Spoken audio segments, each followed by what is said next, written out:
ಬಂದ್ರ hi guys, welcome to my channel. ಬನ್ನಿ ಇವತ್ತು ನಮ್ಮ ತೋಟದ ಏನೇನಾಗ್ತೀಯ ನೋಡೋಣ. ಸೊ ಇದ್ಯಾರೇ ದಾರಿ ಮತ್ತೆ ಗಿಡ ನೆಟ್ಟಿರೋದು. ಬನ್ನಿ ಗಾಯ್ಸ್, ನಮ್ಮ ಅಪ್ಪನ ಫಾಲೋ ಮಾಡ್ಕೊಂಡು ಹೋಗೋಣ, ಏನು ಮಾಡ್ತಾರೆ ನೋಡೋಣ. ಇದು ನಮ್ಮ ಕಾಯಿ ತೋಟ ನೋಡಿ ಗಾಯ್ಸ್, ಎಷ್ಟೊಂದು ಫ್ರೆಶ್ ಮೂಲಂಗಿ ಬಿಟ್ಟಿದೆ, ಎಷ್ಟೊಂದು ಬಿಟ್ಟಿದ್ದಾರೆ ನೋಡಿ ಗಾಯ್ಸ್. ನಮ್ಮಪ್ಪ ಹೇಳ್ತಾ ಇದ್ದಾರೆ ಬಿಡೋಕ್ಕಿಂತ ಮುಂಚೆನೇ ಕುಯ್ಬೇಕು ಮೂಲಂಗಿನ ಅಂತ. ಸೌಂಡ್ ಕೇಳಿ ಗಾಯ್ಸ್, ಎಷ್ಟು ಫ್ರೆಶ್ ಫೀಲ್ ಬರುತ್ತೆ ನೋಡಿ ಗಾಯ್ಸ್. ಇಷ್ಟು ಮೂಲಂಗಿ ಸಿಕ್ಕಿದೆ. ಇದೇನಿದು ನೀರಲ್ಲಿ ಮೀನು ಥರ ಇದೆಯಲ್ಲ, ಮೀನಲ್ಲ ಗಾಯ್ಸ್. ಓಕೆ ನೋಡಿ ಗಾಯ್ಸ್, ನಮ್ಮಪ್ಪ ಈಗ ಮೂಲಂಗಿನ ಚಂದ ಮಾಡಿ ತೊಳ್ಕೊಂಡು ಅಮ್ಮನಿಗೆ ಕೊಡ್ತಾ ಇದ್ದಾರೆ. ನಮ್ಮಮ್ಮ ಇವತ್ತು ಮೂಲಂಗಿದು ತಂಬುಳಿ ಮಾಡ್ತಾರಂತೆ. ಬನ್ನಿ ಗಾಯ್ಸ್, ಹೇಗೆ ಮಾಡಿದ್ರು ನೋಡೋಣ. ಸೊ ಇದಕ್ಕೆ ಫಸ್ಟ್ ಮೂಲಂಗಿನ ಚಂದ ಮಾಡಿ ಟ್ರೀಟ್ ಮಾಡ್ಕೋಬೇಕು.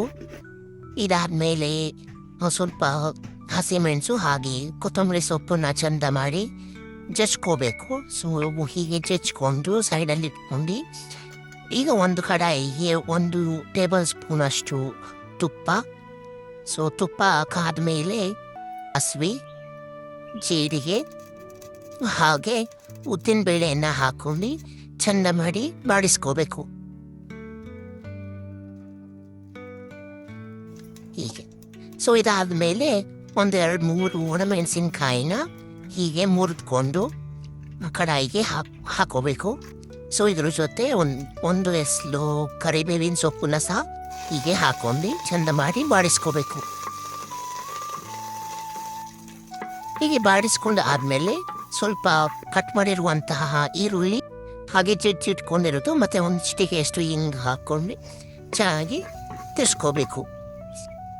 ಇದಾದಮೇಲೆ ನಾವು ತುರಿದಿಟ್ಕೊಂಡಿರೋಂತಹ ಫ್ರೆಶ್ ಮೂಲಂಗಿನ ಹಾಕೋಬೇಕು. ಹಾಕ್ಕೊಂಡು ಇದನ್ನು ಸಹ ಚೆನ್ನಾಗಿ ಬಾಡಿಸ್ಕೋಬೇಕು. ಸೊ ಇದನ್ನು ಬಾಡಿಸ್ಕೊಂಡು ಆದಮೇಲೆ ನಾವು ರುಚಿಗೆ ತಕ್ಕಷ್ಟು ಉಪ್ಪನ್ನು ಹಾಕೋಬೇಕು. ಮತ್ತೆ ಒಂದ್ಸಲ ಬಾಡಿಸ್ಕೊಂಡು ಚಿಟಿಕೆಯಷ್ಟು ಅರಿಶಿನ ಪುಡಿ ಹಾಕಿ ಮತ್ತೆ ಚೆನ್ನಾಗಿ ಬಾಡಿಸ್ಕೋಬೇಕು.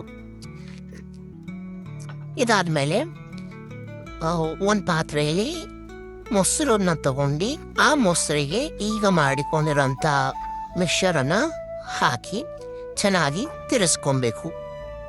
ಈಗ ನಮ್ಮ ಮಜ್ಜಿಗೆ ತಂಬುಳಿ ರೆಡಿಯಾಗಿದೆ.